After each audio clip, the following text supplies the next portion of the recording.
Había una época en la que insultar a alguien en México no era gritar la primera grosería que se te viniera a la boca. Era casi un arte.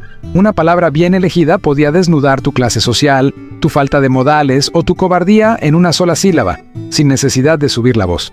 Eran palabras con dientes, aunque no sonaran feas. Hoy la mayoría desaparecieron del habla cotidiana, y si las dijeras frente a un joven de 20 años, probablemente te preguntaría si estás inventando un idioma.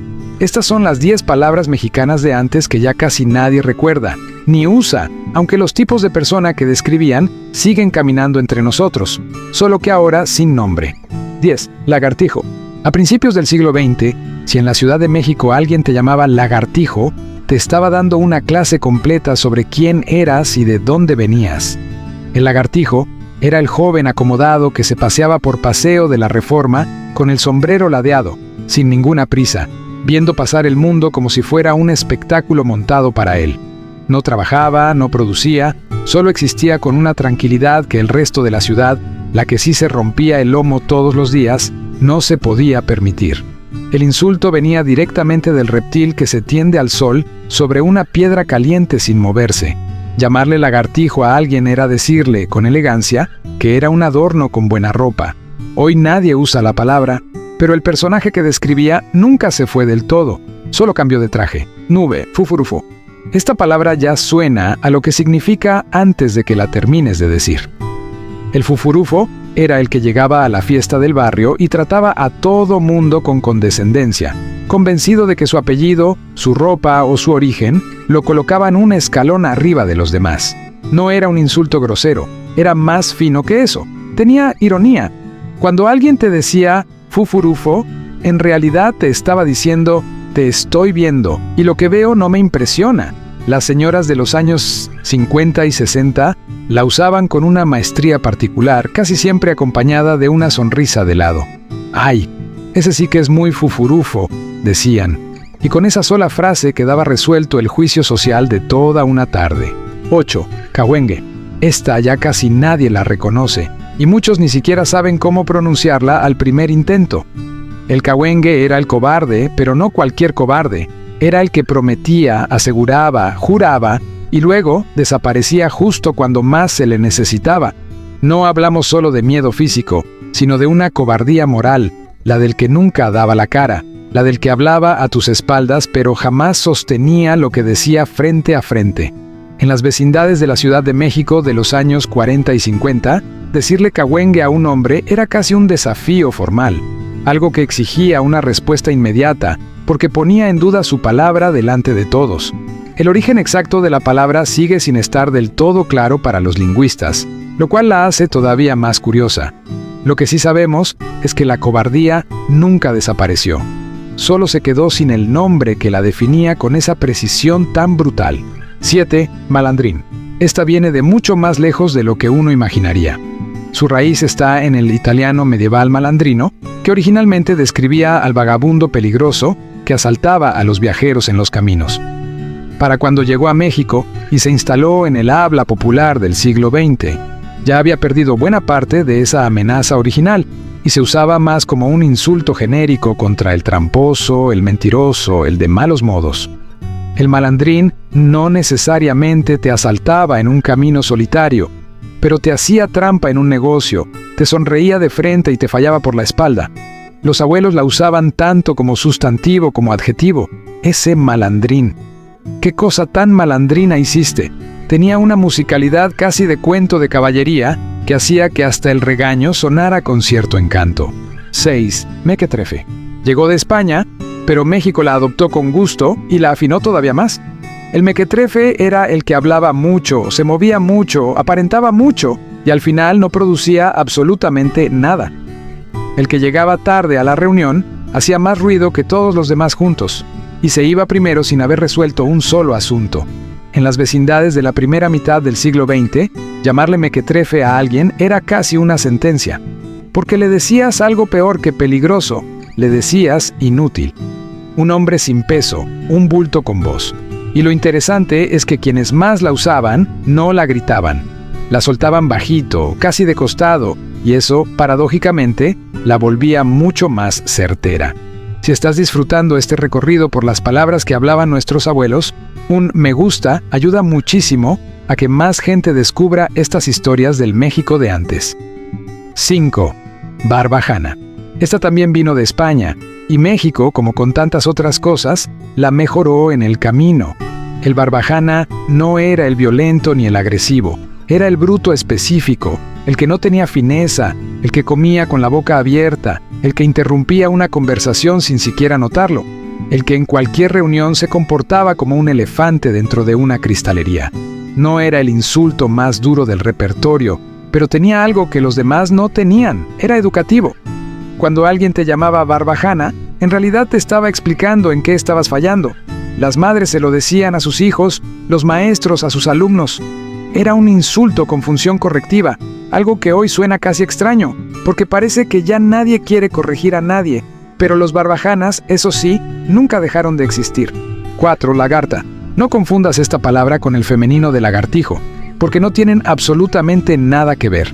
La lagarta, en el México de la primera mitad del siglo XX, era la mujer que conseguía cosas de los hombres, pero no de manera franca, sino a través de enredos, insinuaciones y una forma de moverse en el mundo que los ojos de la época consideraban manipuladora.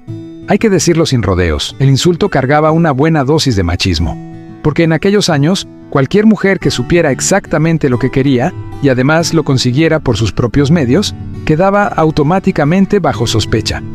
Lo fascinante, desde el punto de vista del idioma, es que el mismo animal sirvió para dos acusaciones completamente opuestas.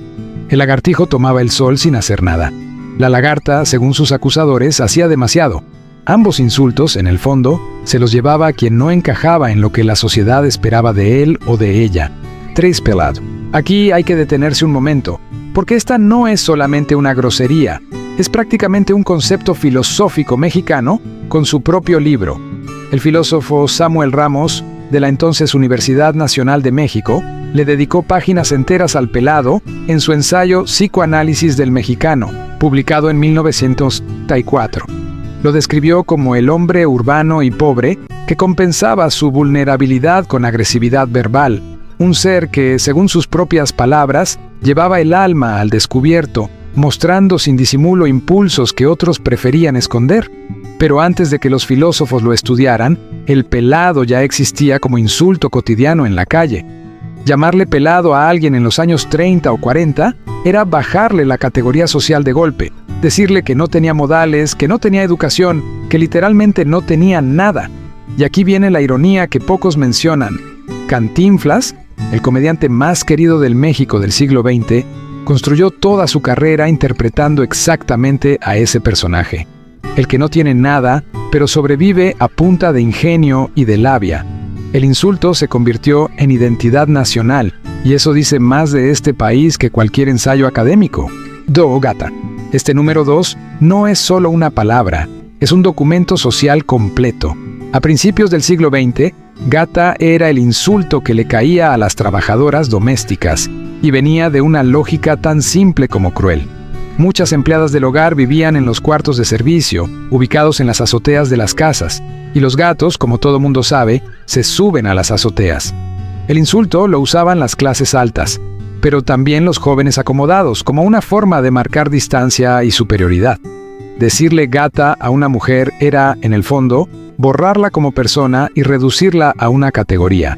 Lo que casi nunca se menciona es que hablamos de millones de mujeres cuyo trabajo sostenía casas enteras, familias enteras, la vida diaria de las clases medias y altas de todo el país. Y el idioma que la sociedad encontró para nombrarlas fue simplemente el nombre de un animal. La palabra cayó en desuso porque el concepto que la sostenía fue cambiando poco a poco, aunque hay quien diría que la jerarquía detrás de ella todavía no ha terminado de irse por completo. Permegajupín. Y aquí está la reina, la más vieja, la más cargada, la que resume un capítulo entero de la historia de México en 3 sílabas. Gachupín era como los mexicanos del periodo colonial y de los primeros años de vida independiente llamaban a los españoles recién llegados, sobre todo a los que venían con aires de superioridad. El origen exacto de la palabra sigue siendo tema de debate entre los lingüistas. aunque una de las hipótesis más repetidas la conecta con una deformación relacionada con las espuelas del español que llegaba pisando fuerte sobre suelo americano. Pero lo que de verdad importa no es la etimología exacta, sino la carga que arrastraba. Llamarle gachupín a alguien en el México del siglo XIX era acusarlo de comportarse como el dueño de un territorio que no le pertenecía, de llegar con ganas de mandar, de tratar a la gente de este lado del océano con la condescendencia de quien se cree superior por venir de otro lugar. Con el tiempo, la palabra se fue aplicando a cualquier persona, española o no, que llegara con esa misma actitud de dueño. Se volvió un insulto universal para nombrar algo muy específico: la actitud de quien no reconoce que está pisando tierra ajena. Hoy casi nadie la usa, y es una lástima, porque sigue habiendo, de vez en cuando, situaciones en las que vendría perfecta. El idioma que usábamos para insultarnos dice, muchas veces, más de nosotros que el idioma que usamos para halagarnos.